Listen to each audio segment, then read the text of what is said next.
Tenemos el gusto de tener a la maestra Diana Saraí Trujillo Benítez, quien nos visita de la Universidad Autónoma del Estado de México y es maestra en ciencias químicas.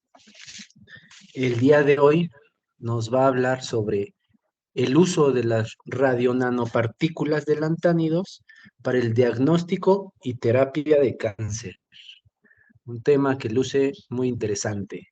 Entonces, por favor, la presentación es toda suya. Muchas gracias. Pues, primero, muchas gracias por la invitación.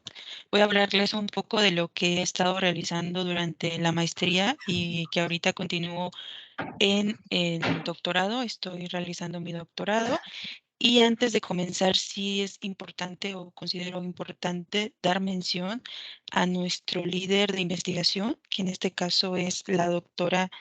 Voy a poner no lo encuentro. La doctora Guillermina Ferro Flores. Toda esta investigación se desarrolla en el Instituto Nacional de Investigaciones Nucleares y en específico en el Laboratorio Nacional de Investigación y Desarrollo de Radiofármacos. Creo que es importante mencionarlo porque a partir de ella es de donde se desglosa todo este proyecto y toda esta información.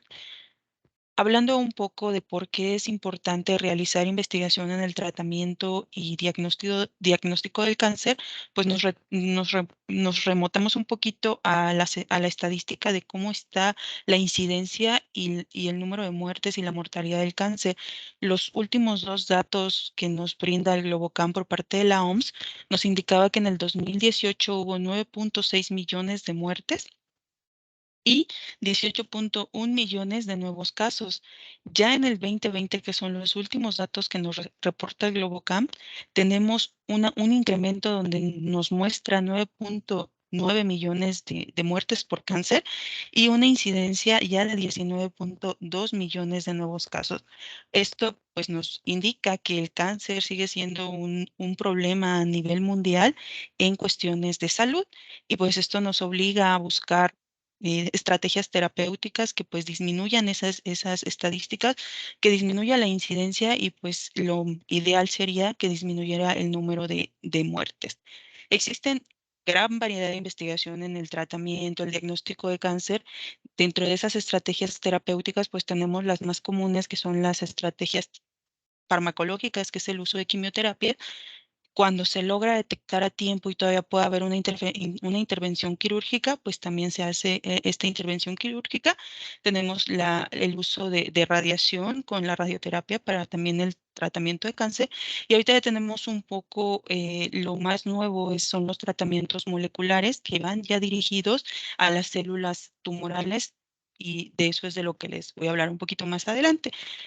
Aunque estas estrategias sí muestran ventajas y muestran resultados favorables, aún seguimos luchando con distintos efectos colaterales que se dan de estas estrategias terapéuticas, de las cuales los efectos colaterales más comunes son que muchos de estos tratamientos no logran diferenciar entre células tumorales o células de cáncer en comparación con las células del tejido normal.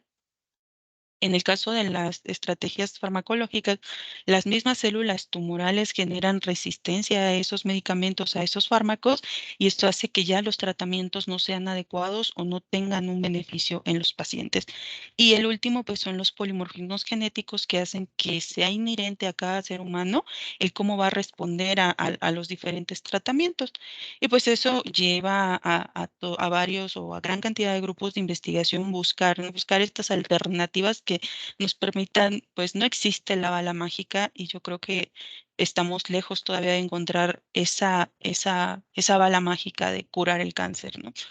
Pero pues sí hemos avanzado mucho y somos optimistas y yo creo que podemos lograr todavía mucho más. ¿Qué es lo que hacemos nosotros para mejorar las estrategias terapéuticas hacia el cáncer? Partimos de lo primario, que es qué hace diferente a una célula normal respecto a una célula tumoral. Se ha hecho mucha investigación al respecto y afortunadamente sí existen diferencias muy marcadas entre las células tumorales o las células de cáncer en comparación de las células del tejido normal de donde preceden. ¿Cuál es una diferencia importante? Pues es la sobreexpresión de proteínas que no se encuentran en las células normales. Esta sobreexpresión de proteínas pues, es una consecuencia de las alteraciones genéticas, que es lo que lleva precisamente a que estas células tengan una alteración en su ciclo de vida y lo único que hagan es proliferar o tener propiedades de invasión. Entonces, esas proteínas que precisamente hacen diferentes a las células normales de las células de cáncer, pues es lo que hemos usado a favor. Las células de cáncer las usan también para su beneficio, pues nosotros también le estamos buscando un beneficio a esas diferencias y eso es lo que hemos hecho o lo que hemos buscado o con lo que hemos empezado a trabajar. Y con lo que se ha empezado a trabajar lo que es la imagen y terapia molecular.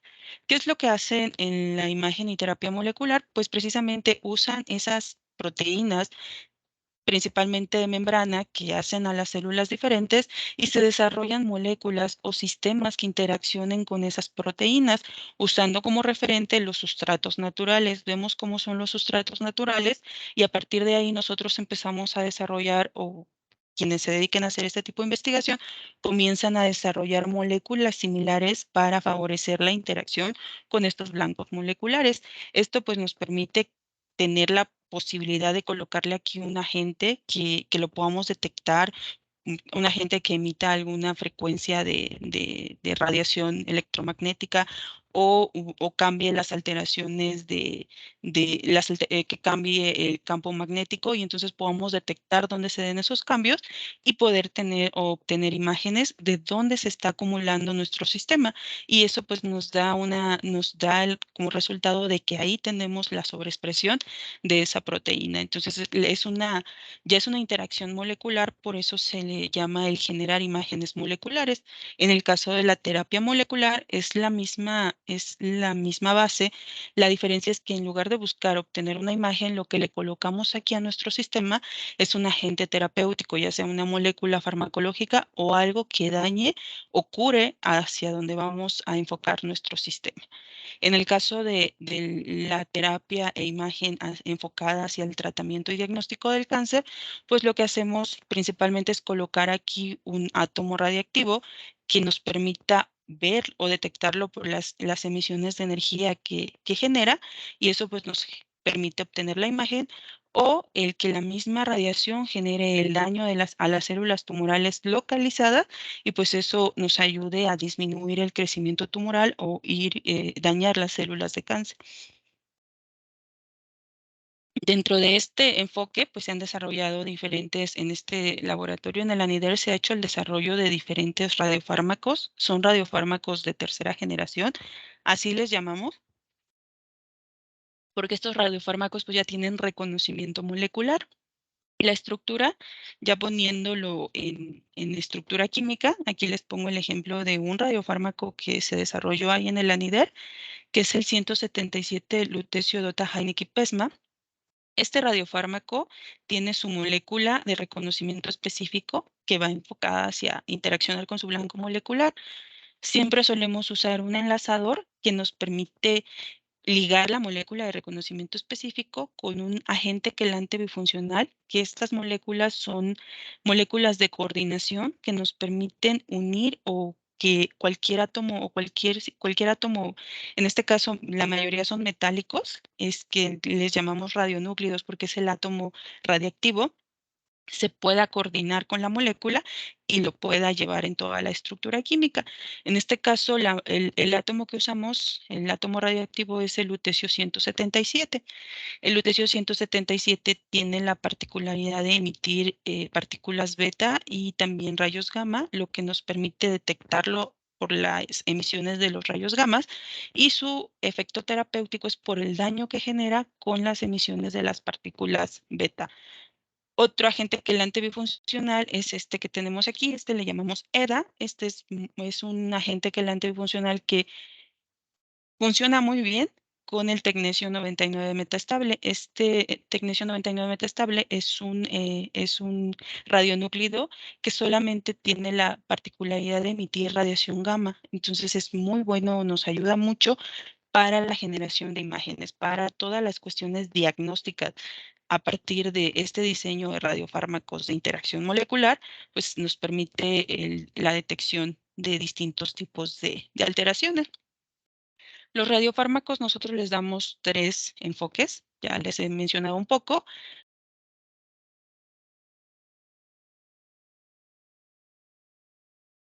Te dejamos de escuchar. ¿Tienes tu micrófono apagado? Se apagó ahorita. No sé por qué.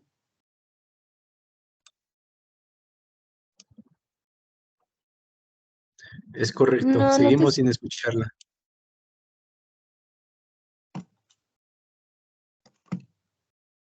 no te escuchamos.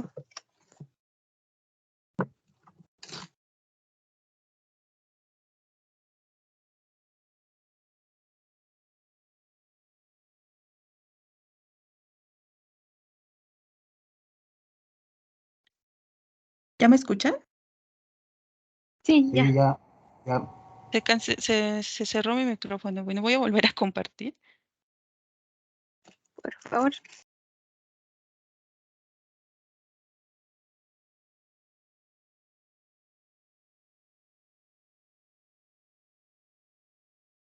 ¿Sí ya pueden ver mi pantalla?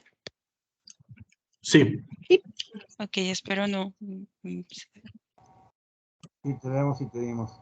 Ok, bueno, estaba en la parte en la que nosotros usamos los radiofármacos con 3 enfoques: el enfoque terapéutico y el enfoque diagnóstico. Terapéutico es cuando las emisiones de estos radionúclidos tienen emisiones ya sea de partículas beta o de partículas alfa o la generación de electrones de Auger.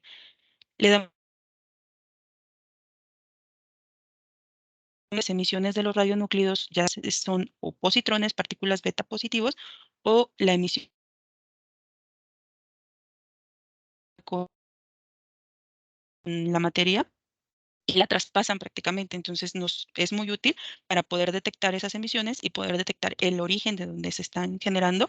Y pues si se están generando en una parte cuando se las administramos a un individuo, la parte en donde la detectamos, pues es la parte donde se está acumulando nuestro sistema, y eso pues nos permite identificar que ahí está la expresión o la sobreexpresión de esta proteína. En el caso del enfoque terapéutico, que usamos este tipo de partículas de emisión radiactiva, es porque tienen una alta interacción con la materia, llegan, interaccionan y se quedan. Ya no las logramos ver o no logramos obtener imágenes, pero están generando daño en el sitio donde se encuentran. Sin embargo, también hay radionúclidos que tienen esas 2 emisiones en combinación, y esos radionúclidos los usamos con un enfoque teranóstico, que podemos tener el daño por radiación y aparte poder detectar sus emisiones gamma en la mayoría y poder detectar dónde está esto a la hora de la práctica. Nos es muy útil porque aunque hay radionúclidos que tienen energías de emisión muy buenas para darles un enfoque terapéutico, nos es muy complicado poder rastrear si sí estamos dejando nuestro sistema donde queremos, porque no lo podemos detectar. Entonces, estos radionúclidos que tienen esas 2 emisiones, pues nos hacen o nos facilitan mucho las cosas. En el ANIDER hemos trabajado con distintos tipos de proteínas que se sobreexpresan en las células tumorales. Ahorita solo les voy a hablar de 3, que es las que van relacionadas con las nanopartículas que hemos diseñado. Una de esas proteínas es la proteína que es el antígeno prostático específico de membrana. Esta proteína se encuentra sobreexpresada en el 95% del cáncer de próstata avanzado, pero también se encuentra sobreexpresada en otros tipos de cáncer. ¿Qué fue lo que se desarrolló? Se desarrolló una molécula que fuera análoga al inhibidor de esta proteína del antígeno de membrana, y es esta molécula esta es la molécula inhibidora. La molécula que se desarrolló en el ANIDER es esta que les presento de este lado, que tiene la parte de la inhibición de la proteína PESMA y lo llamamos como IPESMA. Se le colocó el agente enlazador, el agente quelante bifuncional, y ha sido marcado tanto con lutecio 177 como con la galio 68. El galio 68 es un emisor de positrones, entonces nos sirve muy bien para el diagnóstico de los tipos de cáncer con sobreexpresión de esta proteína. Otra molécula que desarrollamos es una que tiene una interacción directa con el receptor del péptido liberador de gastrina. Esta proteína se encuentra también sobreexpresada en diferentes tipos de cáncer, como el carcinoma de pulmón, algunos gliomas, cáncer pancreático, de próstata, de mama, de ovario y también en algunos tipos de carcinoma hepatocelular. A partir de esta proteína se desarrolló este péptido al que llamamos bombecina, que es análogo al péptido liberador de gastrina, que es con el que interacciona de forma natural esta proteína. Entonces, esta es otra molécula que ya se ha desarrollado y que nosotros usamos para también darle una potencializar o hacer más potentes nuestros sistemas, haciendo lo que denominamos heterodímeros. ¿Qué son estos heterodímeros? Son moléculas donde mezclamos ambos. En este caso, lo que hicimos fue unir el IPESMA, la molécula que interacciona con el antígeno prostático específico de membrana, y le pegamos de este lado el péptido bombecina, el cual interacciona con el receptor liberador de gastrina, y pues aquí ya colocamos el agente quelante bifuncional para poder nosotros aquí pegarle nuestro radionúclido, ya sea lutecio 177 o en su caso galio 68, que es con el que mejor interacciona este agente quelante bifuncional. Esto nos ayuda porque al tener dos líneas con las que pueden interaccionar las células de cáncer, pues potencializamos o aumentamos la probabilidad de interacción cuando tenemos el heterodímero que cuando tenemos solamente una molécula por separado. Otra molécula, otra proteína que también se encuentra sobreexpresada en diferentes tipos de cáncer es la proteína activadora de fibroblastos. Esta proteína se encuentra sobreexpresada en los fibroblastos reactivos asociados a cáncer, que son fibroblastos que ya sufrieron una transformación y son diferentes a los fibroblastos de tejido normal. Entonces, esto nos ayuda porque si nosotros buscamos una molécula que interaccione con esta proteína, alteramos esa progresión de estos fibroblastos y son muy importantes para mantener en equilibrio el microambiente tumoral. Si nosotros interferimos en esto, interferimos en el microambiente tumoral de las células y pues esto sí ayuda mucho a detener la progresión de la enfermedad. Este tipo de proteína también se ha encontrado sobreexpresada en diferentes tipos de cáncer, como el adenocarcinoma de páncreas, el cáncer de esófago, el cáncer de mama y algunos tipos de cáncer de estómago. Cabe mencionar que la sobreexpresión de estas proteínas que les he mencionado, pues siempre están correlacionadas con un mal pronóstico de la enfermedad. En el ANIDER se hizo el desarrollo de este radiofármaco, que es un inhibidor de la proteína activadora de fibroblastos unido al agente quelante bifuncional DOTA para poderle pegar ahí el lutecio 177 y darle ese enfoque terapéutico o teranóstico.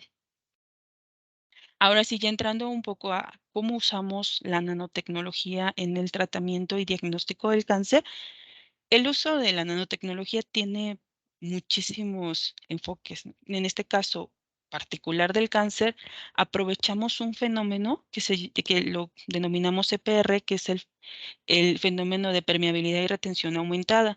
Tenemos dos, el efecto de permeabilidad y retención aumentada pasivo y el efecto de permeabilidad y retención aumentada activo. ¿Qué es este efecto? Este efecto se da porque las células endoteliales de los vasos sanguíneos que inervan todo el microambiente tumoral son células no atrofiadas, sino son células diferentes que no tienen una organización tan buena como si las tienen las de los vasos sanguíneos de tejido normal. Esto genera que entre cada célula endotelial se generen separaciones de entre 600 a 18 nanómetros que no tenemos. No, me había dado cuenta que no tengo el puntero. Estas separaciones de 600 a 800 nanómetros no se tienen en las células endoteliales de los vasos sanguíneos de tejido normal, donde las separaciones están como entre 2 a 5 nanómetros. Si nosotros colocamos partículas que estén dentro de esos tamaños, pues lo que vamos a hacer es favorecer la migración de esas partículas hacia el microambiente tumoral o hacia el tumor y no hacia el tejido normal. Ahí es donde nosotros empezamos a desarrollar sistemas a base de nanopartículas para que se empiecen a acumular en el tejido tumoral. Pero estas nanopartículas tienen que ir cargadas de algo que genere ya un efecto diagnóstico o un efecto terapéutico. Hay muchos sistemas que son, muchas nanopartículas que son cargadas con fármacos que tienen efecto de atacar o son citotóxicos y dañan las células tumorales. O algunas veces, bueno, hemos hecho las nanopartículas que es lo que les voy a comentar, las nanopartículas ya con átomos radiactivos, lo cual pues incrementa mucho la actividad o la dosis de radiación que se va a generar en las células tumorales.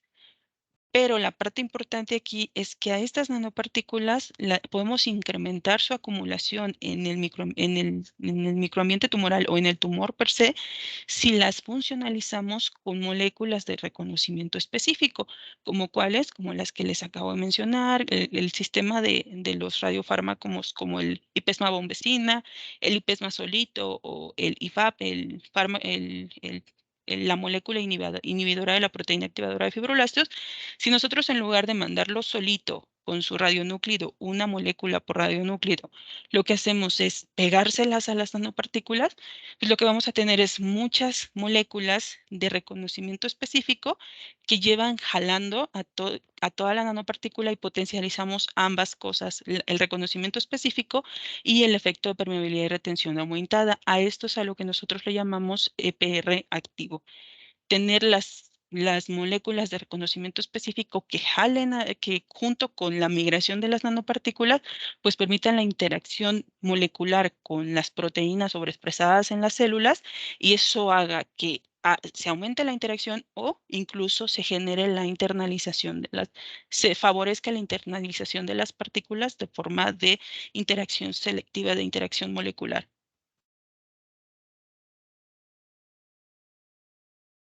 Aquí ya tengo un ejemplo ya con si a las moléculas de reconocimiento específico les cargamos un radionúclido en esa molécula, pues ya vamos a tener ese efecto, ya sea terapéutico de diagnóstico, de dañar a las células, de dañar, pues principalmente se busca dañar el ADN o las proteínas que se encuentran en el citoplasma. Pero esto es lo que veníamos haciendo. Hacíamos las nanopartículas, principalmente nanopartículas de oro. Bueno, es lo que se venía haciendo en el ANIDER.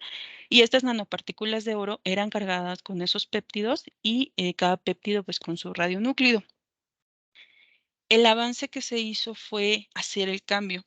Cada molécula cargaba un radionúclido por molécula. Ahora lo que hicimos fue, ¿qué pasaría si tuviéramos toda la nanopartícula activada, toda la nanopartícula llena de átomos radiactivos y solo le pegáramos el péptido? Llevaríamos no un átomo radiactivo por péptido, sino miles de átomos radiactivos por péptido y seguiríamos aprovechando el efecto EPR.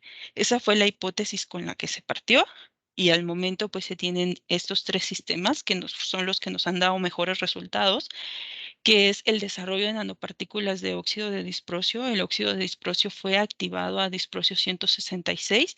En este caso se genera un fenómeno muy importante que es un generador in vivo, ya que el disprocio decae a ohmio 166 y al tener diferentes vidas medias, el disprocio tiene una vida media mucho más larga que el holmio.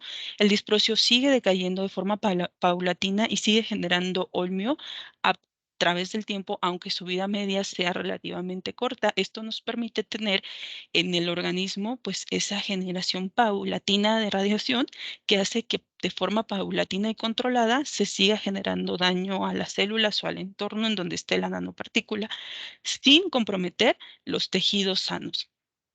Otro ejemplo que se desarrolló son nanopartículas de óxido de samario activadas a samario 153 y en este caso se les funcionalizó con el péptido ipesma-bombecina, este heterodímero que contiene la parte que interacciona con el antígeno prostático específico de membrana y con la proteína del receptor de péptido liberador de gastrina.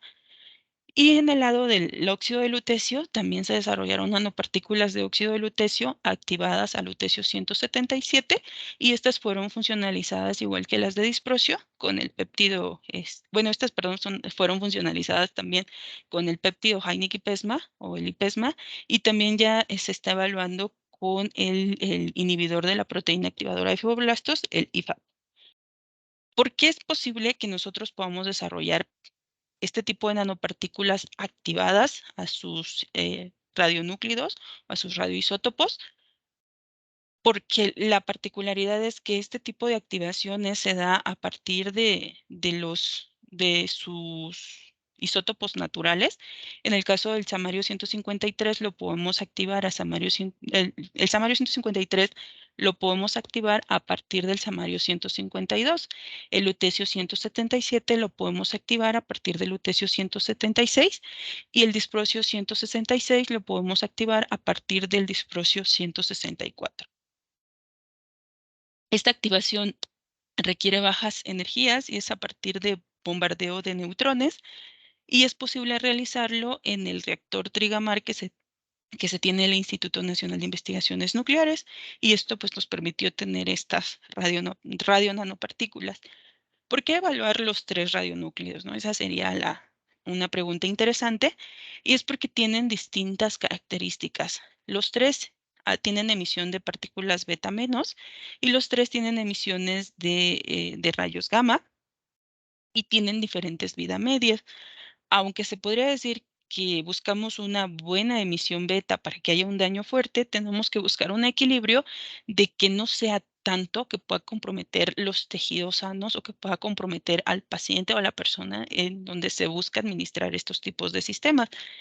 Tampoco podemos tener tiempos de vida media tan cortos porque desde que se prepara el sistema hasta que llega al paciente, pues se tendrían que trabajar actividades muy altas que pues hacen complicado el proceso. Entonces tenemos que buscar ese equilibrio entre una buena energía de emisión beta, un buen tiempo de vida media y también una buena energía de emisión gamma para poder detectarlo de forma precisa al momento de generar imágenes mediante SPECT.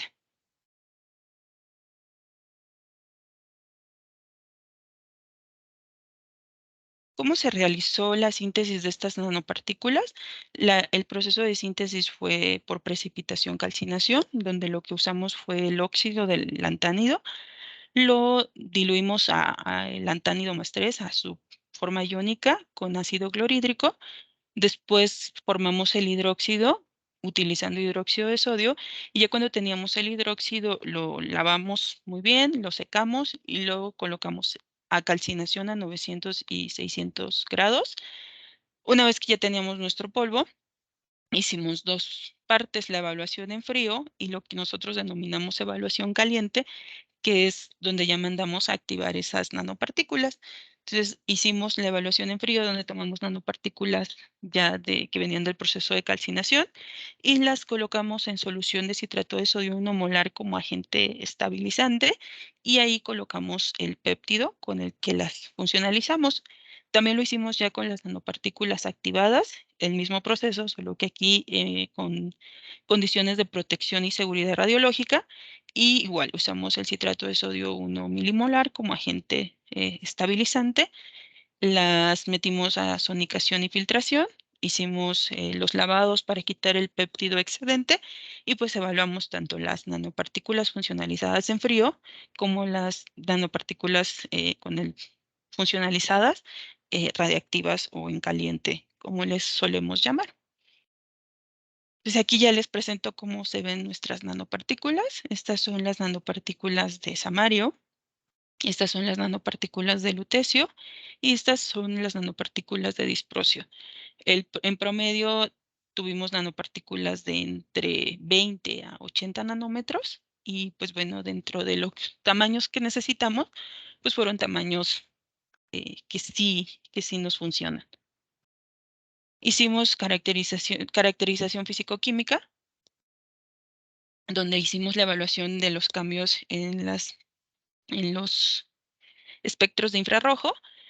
En el caso de las nanopartículas de samario y también en las de disprosio y de lutecio se pueden ver cambios característicos que nos indican una funcionalización, ya que el óxido de samario como tal solo tiene una vibración, que es la vibración samario-oxígeno, en 529, y ya cuando le colocamos el péptido, pues sí se vieron ya las vibraciones o las bandas que corresponden ya a todos los grupos de los péptidos, del péptido, perdón, y además sí se vieron cambios que nos indican interacción del péptido con los átomos que se encuentran de samario en la superficie de las nanopartículas. Fue el mismo resultado con las de lutecio, y resultados igual similares con las de disprosio. Se hizo un análisis de difracción de rayos X, donde pudimos comprobar la identidad de que sí teníamos óxido de samario y óxido de lutecio una vez que ya hicimos nuestras nanopartículas. En casos de caracterización biológica, antes de empezar nuestras pruebas in vivo, ya sea con animalitos o con pacientes, pues tenemos que comprobar in vitro que sí hay una interacción específica con células que tienen esa sobreexpresión de esas proteínas en su membrana. En el caso de las nanopartículas de óxido de samario, usamos dos líneas celulares, la EPG2, que tiene tanto el receptor del péptido liberador de gastrina como el antígeno prostático específico de membrana, y usamos la línea celular PC3, que solo tiene la del péptido liberador de gastrina, la sobreexpresión, para ver si había esa suma cuando usamos un heterodímero con una célula que tiene los dos receptores, en comparación con una línea celular que tiene solo un receptor. Y en el caso de la internalización, sí podemos ver incrementada la internalización primero con las nanopartículas funcionalizadas en comparación con las nanopartículas sin funcionalizar, y sí también cuando tenemos los dos receptores en comparación de cuando solo tenemos un receptor. En el caso de las nanopartículas de lutecio y de disprosio, solo se hizo la evaluación en la línea celular EPG2 para evaluar la del antígeno prostático específico de membrana, y pues se ve una diferencia significativa cuando evaluamos la internalización solo de las nanopartículas sin funcionalizar en comparación con las nanopartículas funcionalizadas, donde se ve la internalización favorecida igual con las nanopartículas funcionalizadas. Perdón, también evaluamos la viabilidad, qué tanto daño se genera con las nanopartículas, con una misma actividad, tanto sin funcionalizar como funcionalizadas. Igual para samario usamos las dos líneas celulares, donde vimos que la viabilidad de las células sí se vio disminuida de forma significativa en la línea celular con las dos proteínas, sobreexpresadas en comparación con la línea celular que tiene solamente el receptor del péptido liberador de gastrina. Y la diferencia pues, significativa entre las funcionalizadas y las no funcionalizadas. En el caso de disprosio, igual se vio el mismo resultado. Aquí sí se colocaron como el control negativo de las células que solamente se pusieron a interaccionar con las nanopartículas sin activar, y en este caso cuando ya las nanopartículas estaban activadas y cuando se encuentran funcionalizadas. Una característica muy interesante, no importante, muy interesante, que no la planeamos, que no la buscamos, que no la esperábamos, es que detectamos esta radioluminiscencia en las nanopartículas, al menos de lutecio y de samario. Nos pareció muy interesante porque después de que salían las nanopartículas del reactor, en el caso de las de lutecio salían rositas y decíamos, bueno, ¿por qué están cambiando de color? Es un dato muy interesante.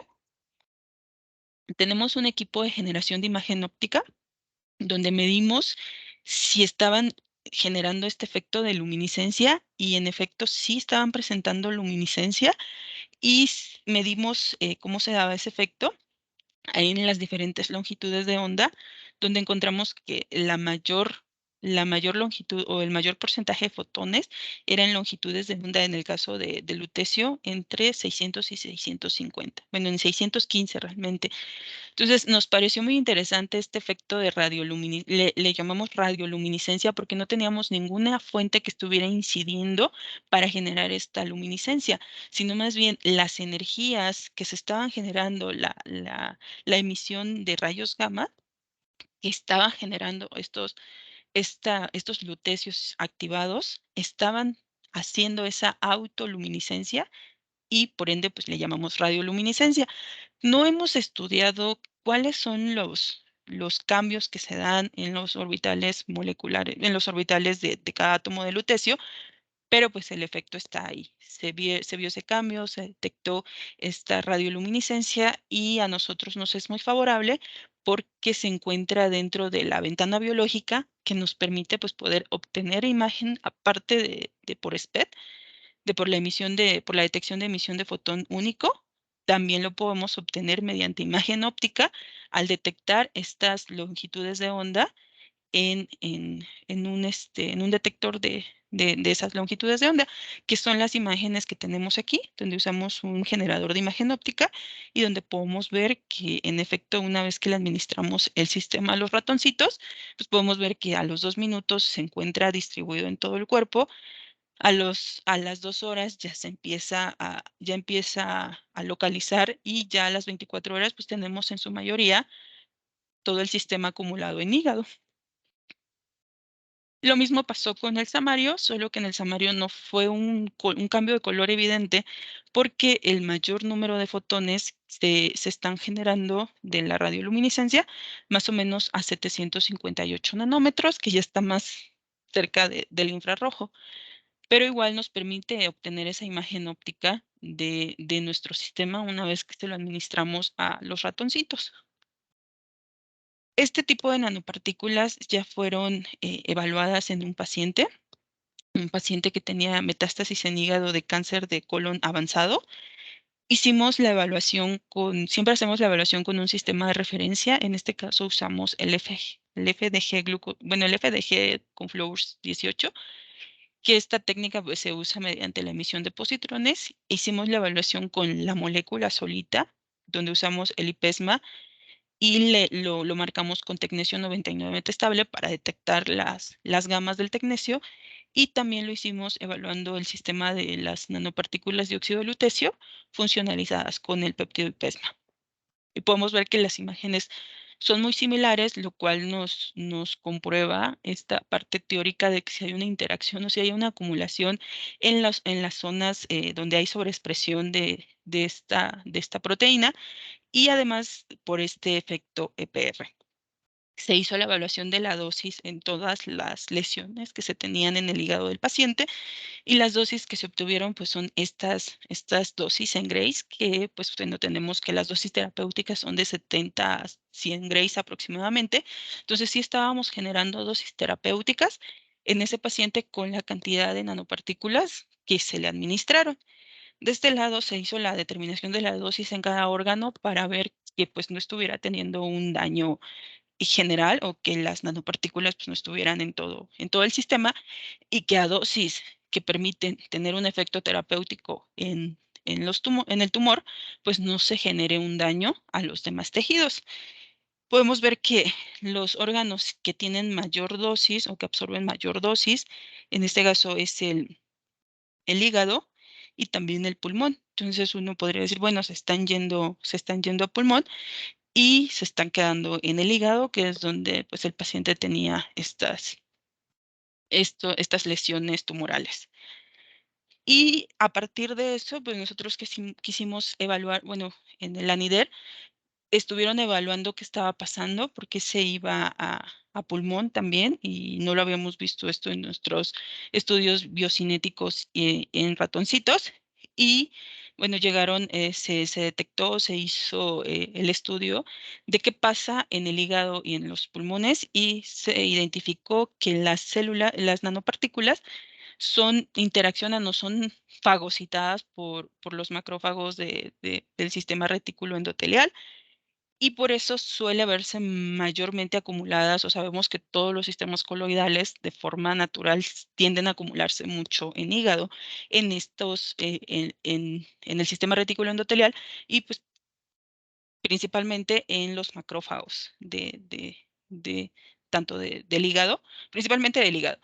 Pero ¿qué pasa? Cuando tenemos un hígado que tiene un daño considerable, como era el caso del paciente, pues ya no está tan funcional este sistema de captación de las nanopartículas, y pues esto sí puede hacer que se vayan a otros macrófagos, que en este caso sería el vaso y los pulmones. A partir de eso, quisieron evaluar qué tan seguro es que esas nanopartículas estén siendo fagocitadas por los macrófagos. Entonces se hizo la evaluación igual del sistema de las nanopartículas de óxido de lutecio.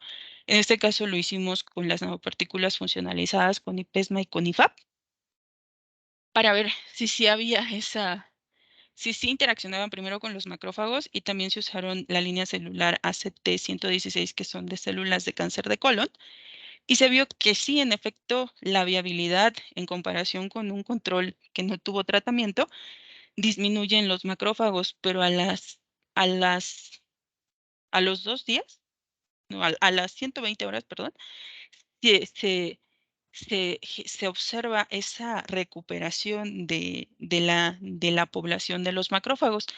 Y lo que sucede es que los macrófagos son células muy resistentes a la radiación. De hecho, no se conoce un cáncer que venga de una línea celular de macrófagos. Entonces, es el que los macrófagos absorban a las nanopartículas no representa un riesgo para el sistema biológico donde se esté administrando estos sistemas de nanopartículas. Sin embargo, bajo las mismas condiciones, cuando se las ponemos a las líneas de cáncer de colon, pues sí se vio disminuida su viabilidad de forma significativa.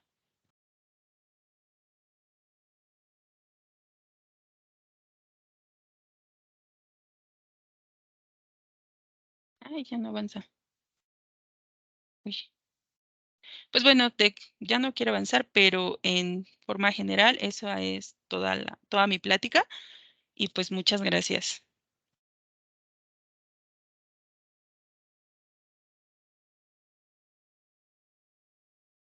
Hola, ¿me escuchan? Sí, muchas gracias por su Muchas presentación. gracias, Diana, por su presentación. Continúa, Vivi, continúa, de favor. Sí. Empezamos con la sesión de preguntas. Zacarías, adelante, por favor. Bueno, agradezco mucho la plática. Ahora sí que en nuestro grupo pues no estamos muy metidos con el diseño de cadenas o no sé, de cadenas de proteínas que sean, que puedan discriminar tejidos y componentes, ¿no? ¿Cómo es que desarrollan ustedes o las mandan diseñar las cadenitas estas que son sensibles al entorno pues, del cáncer, pues? ¿Cómo es que llegan a estos compuestos? Sí, muy buena su pregunta. Buenas tardes. Es muy Buenas interesante tardes. la forma en en la que se empieza en el ANIDER a hacer el desarrollo de estos blancos de reconocimiento específico, de estas moléculas de reconocimiento específico. Muchas de ellas ya existen, ya se han hecho el desarrollo. Partimos de ver el sustrato natural de la proteína. Por ejemplo, en este caso, la proteína es esta, ¿no? Y ya la detectaron y se ve sobreexpresada en cáncer de próstata.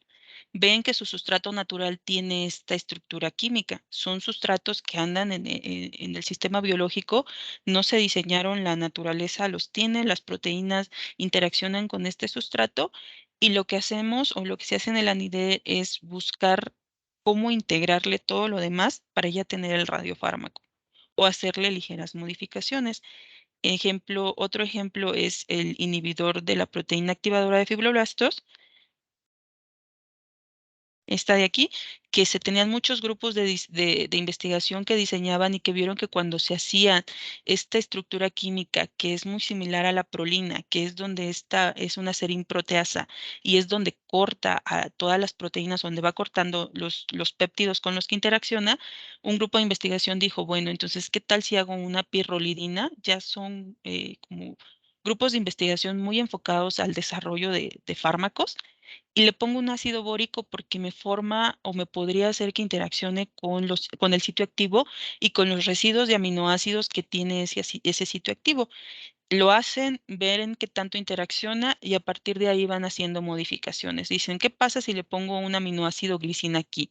Lo hacen, ven cómo interaccionan, ven qué tanto inhibe en comparación con el sustrato natural y dicen, ok, aumentó, disminuyó, le cambio, voy a hacer ahora le voy a poner una alanina y sobre eso veo, ok, sí, aumentó, disminuyó la inhibición, aumentó. Le pongo ahora un entorno un poco no polar o aumento la lipofilia o aumento la polaridad de la molécula y voy comparando si aumenta o disminuye la afinidad. Nosotros encontramos que ese grupo de investigación tenía esta parte, que cuando ponías un aminoácido alanina más esta estructura química, sí había una inhibición a FAP. Y cuando le ponías aquí una piridina, la NIDER ya tenían el desarrollo de esta molécula enlazante que es el Heineck y que es una hidracina muy análoga a la piridina, y ahí es donde empiezan las propuestas. Entonces, ¿qué pasa si le ponemos el Heineck en lugar de la piridina? Y esto nos permite ponerle el DOTA y ahora sí poder tener el radiofármaco.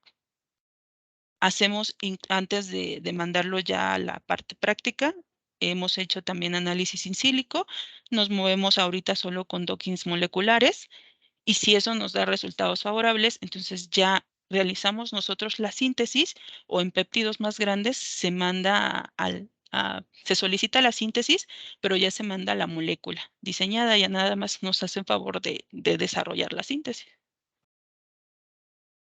Pero partimos de lo que se va publicando o de lo que ya se va generando, ¿no? Y le damos ese enfoque de radiofármacos porque el enfoque que se le había dado era solo farmacológico. Y en el caso de las radionanopartículas, olvidé mencionarlo, pero no se ha hecho investigación de hacer radionanopartículas con este enfoque terapéutico, solo este grupo de investigación.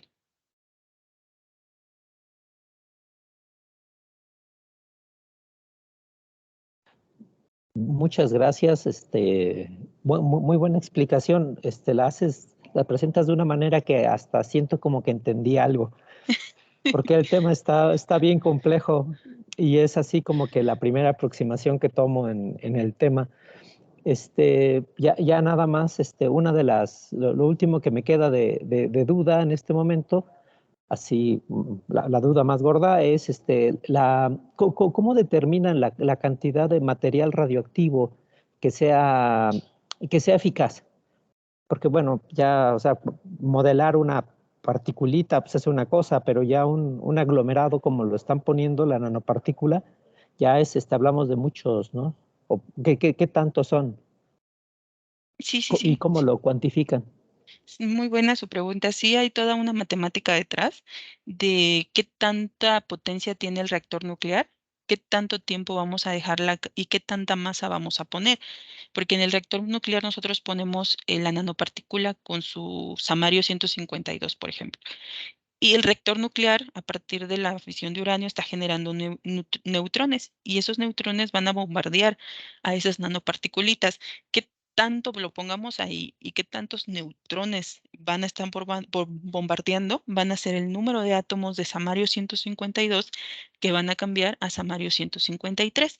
A partir de ahí nosotros medimos la cantidad de radioactividad con lo que es la actividad, usamos la unidad de medida de ya sea de curies o de becquereles, y nosotros decimos, yo ocupo tantos curies o tantos becquereles para mi tratamiento. Hacemos los estudios in vitro de qué tanta actividad me daña tanto porcentaje de células, sí que me permita una reparación. Y ya sobre esa actividad ya se hace el traslado a qué tanto le puedo administrar al paciente, sabiendo que si yo le administro tanta actividad de ese radionúclido en específico, ya se tienen datos o tablas de qué tanto puedo o qué tan sensible es cada órgano en un sistema biológico. Entonces, yo tengo que saber cuánta actividad del lado seguro le tengo que administrar al paciente para que dañe el tejido tumoral sin comprometer los otros órganos. Y a partir de eso ya cuando se administra, hacemos estos cálculos dosimétricos, porque es complejo poder tener el dato preciso de con cuánta actividad me va a estar llegando realmente al tumor. Y es cuando hacemos, ya una vez que administramos, qué tanta dosis está llegando realmente a la zona de interés y qué tanto está llegando al resto de los tejidos. Pero siempre nos vamos por el lado seguro conocido. No, No sé si me expliqué. sí, yo creo que fuiste muy clara. Ya lo último comentar es que me dejó fascinado el asunto de los macrófagos, cómo Sí. eliminan y se restauran, ¿no? Con partículas o, bueno, compuestos tan riesgosos como estos, ¿no? Todo está muy padre, muy estimulante tu plática, muy bien dada. Muchas gracias. No, gracias a usted. Muchas gracias, Zach, por tu pregunta. Continuamos con Luis Alberto. Por favor, adelante con tu pregunta. Hola Saraí, buenas tardes. Hola, buenas tardes. Pues primero que nada, igual que Zacarías, felicidades por tu tema. Se ve que han trabajado mucho. De igual forma, creo que para el grupo es un poco difícil entender muchas cosas y más cuando hablas de cosas técnicas. Hay cosas que se nos van bastante, pero igual, creo que entendí de manera general de qué va el proyecto y cuáles son los puntos. Justo en esta diapositiva yo tengo la curiosidad de saber este efecto de radioluminiscencia que ustedes obtuvieron. Mencionabas que tienes una emisión como en este espectro en el visible, y mencionaban que también algunos de tus muestras tenían una emisión en el infrarrojo. ¿Es correcto?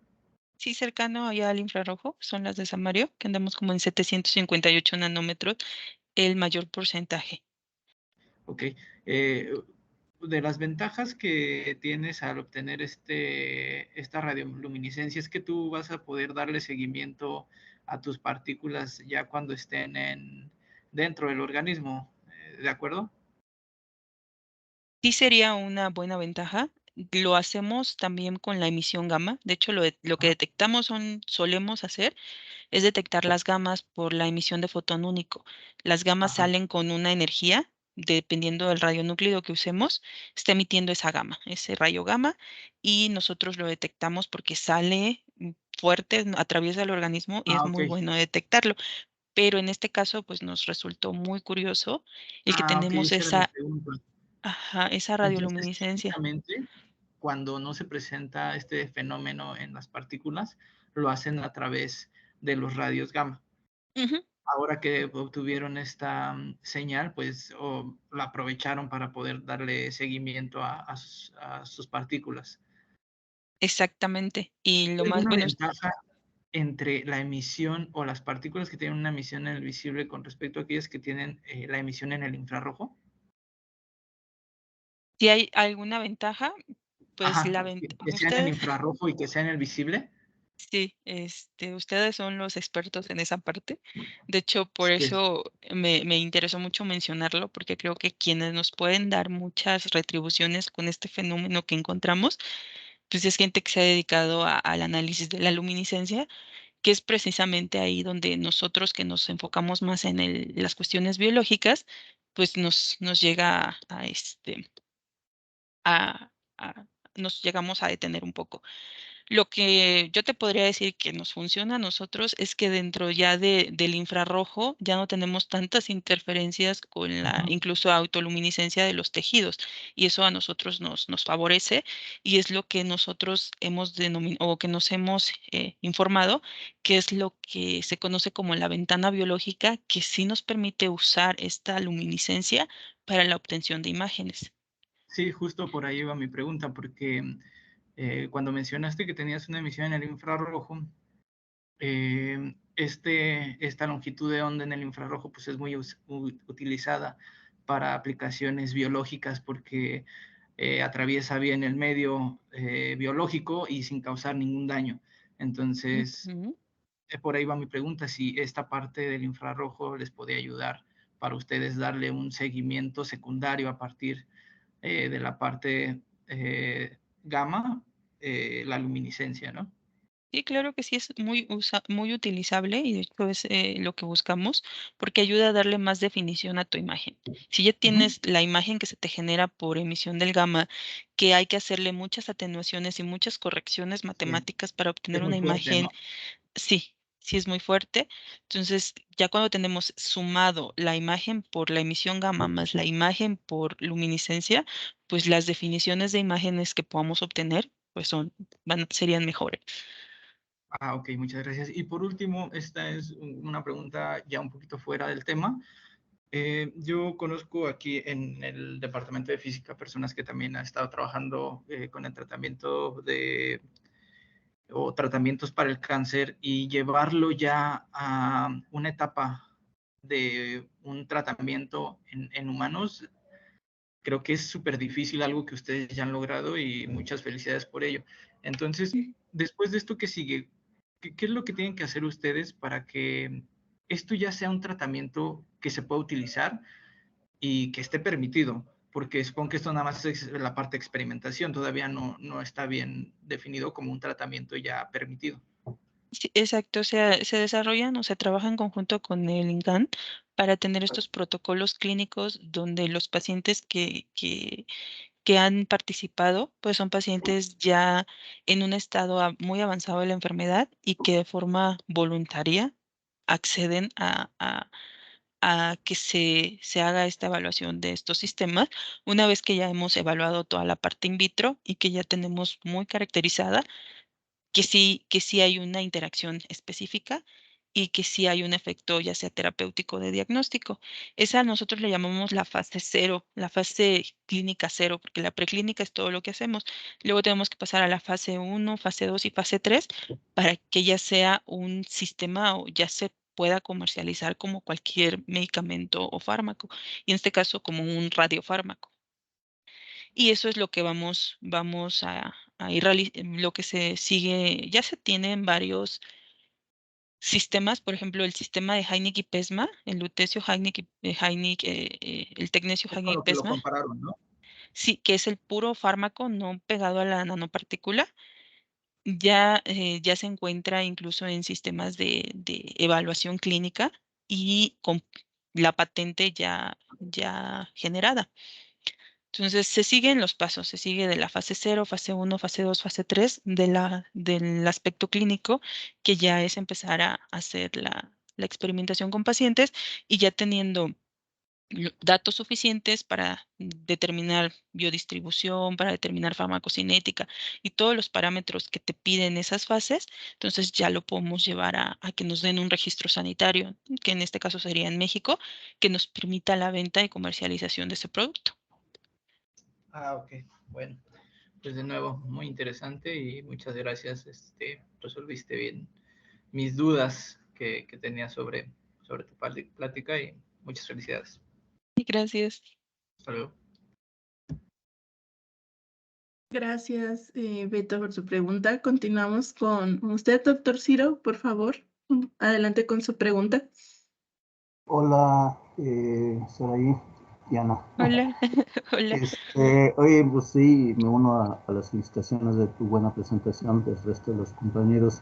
Muy rápidamente, hay una situación que obviamente es de interés al desarrollar estos materiales que están direccionados para que se vayan y se fijen a las células afectadas por el cáncer. Eso en gran medida, una de las grandes ventajas que podría tener es precisamente reducir la cantidad de radiación o de cantidad digamos, efecto negativo que podría ser por una sobreexposición. Eso definitivamente sería la gran ventaja de poder diseñar este tipo de partículas y poder aplicarlas en un lugar apropiado. Sin embargo, todavía hay una cierta, al menos me queda a mí la pregunta es, ¿cuál es el tiempo de vida de estos materiales, aunque sea en una dosis menor, mucho más controlada? ¿Cuál es el tiempo de vida de desecho de los materiales una vez que hacen su trabajo, ¿no? Por así decirlo, una vez que aniquilan la parte cancerígena? ¿Hay alguna remanencia de la parte radiactiva de las nanopartículas que están incluyendo, o se eliminan relativamente rápido? Obviamente debe ser más rápido que si metes una dosis más alta, ¿no? Pero en este caso ya está contemplada esa caracterización. Sí se tiene contemplado. Por eso usamos siempre radionúclidos de vidas medias con actividades y energías de sus emisiones que nos permitan tener ese control. En teoría, cuando la nanopartícula llega al sistema, ahí se queda y para que ya se considere de lado seguro, se sabe que deben de pasar al menos 7 vidas medias. Entonces, por ejemplo, con el samario, pues 7 vidas medias son muy pocos días, lo cual tampoco es muy benéfico al momento de decir que sea terapéutico porque rápidamente va a perder su energía y la Ujú. cantidad de tiempo que va a estar generando el daño en las células, pues va a ser poco.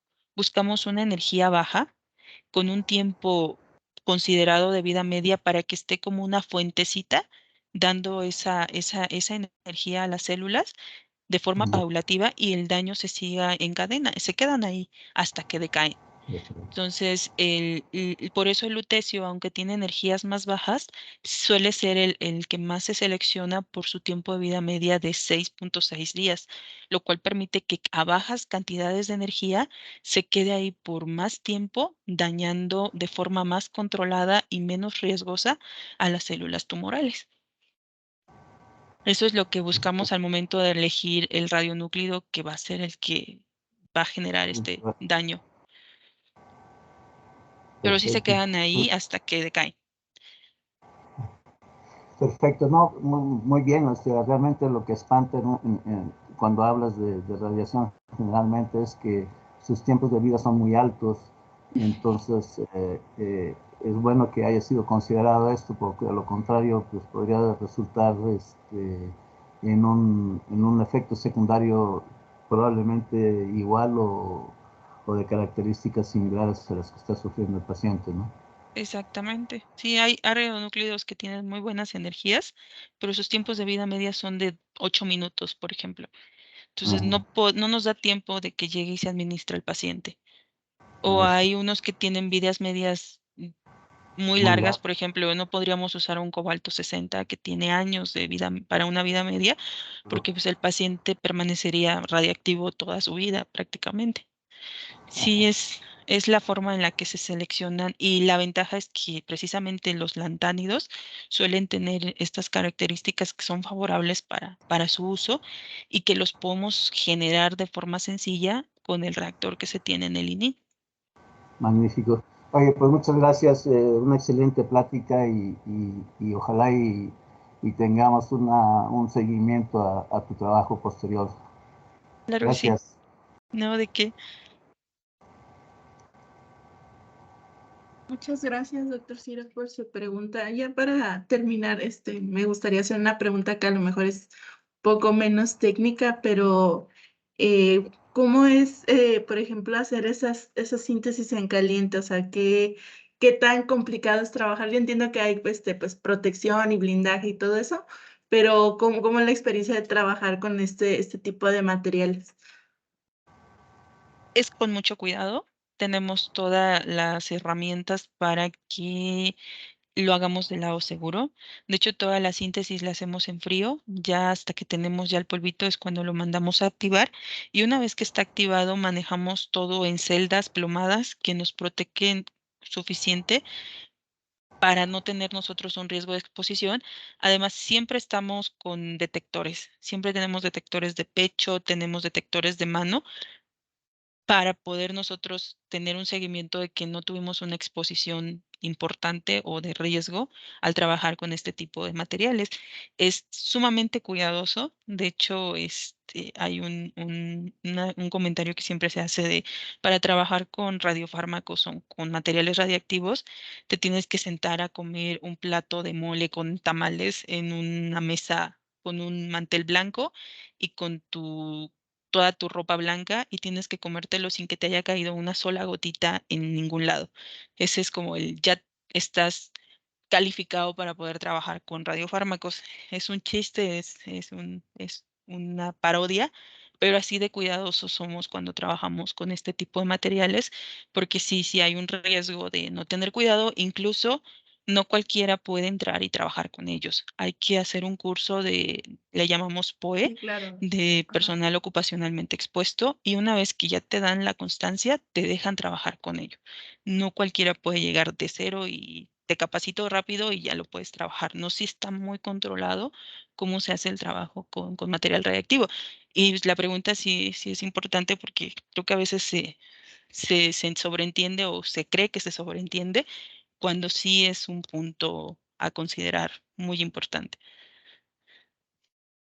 Sí, claro, es un trabajo muy delicado. Digo, siempre en laboratorio se supone que nos debemos de conducir con mucho cuidado con todas las sustancias que hayan ahí, no importa lo que sea, pero esto sí tiene un nivel mucho más, avanzado en cuanto a seguridad y cuidado, ¿no? Tanto ustedes que trabajan ahí como para la gente o para lo que lo vayan a aplicar.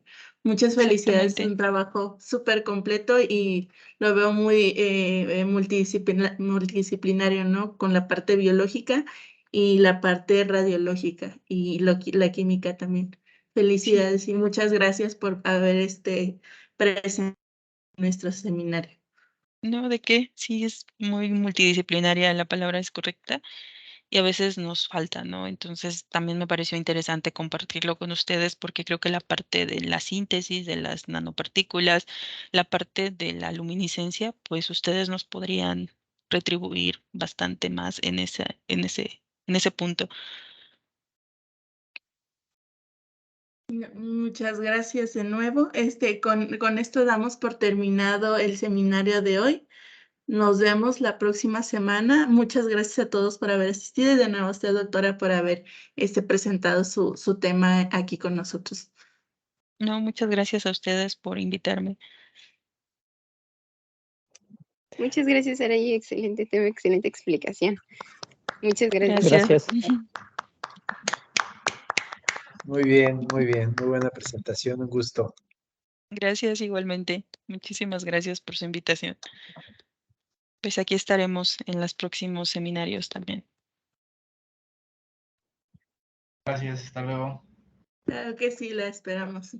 Sí, hasta luego. Hasta luego, buen día a todos.